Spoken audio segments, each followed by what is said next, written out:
Salam sevgili dostlar. Bugün benim ad günümdür. Doğum günümdə hər birinizə sevgilərimi və ən xoş arzularımı çatdırıram. Özümü xoşbəxt hiss edirəm ki, bu gənc yaşıma çox böyük uğurlar yaza bilmişəm. Mənim bilirsiniz, ən böyük hədəflərimdən biri ədəbiyyat üzrə Nobel mükafatını qazanmaqdır.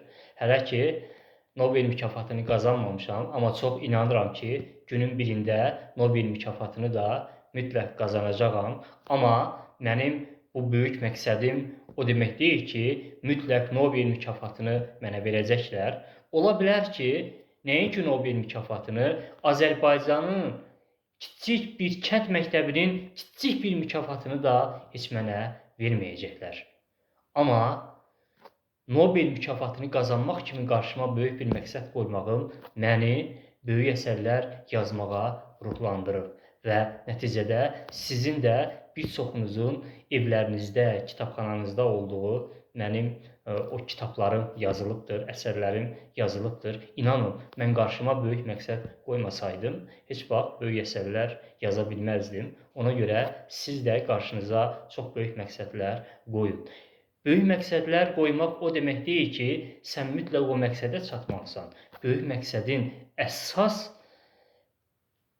mənası ondan ibarətdir ki, sən o böyük məqsədə gedən yolda böyük işlər görəsən. Bax, məqsədin ən böyük önəmi bundan ibarətdir.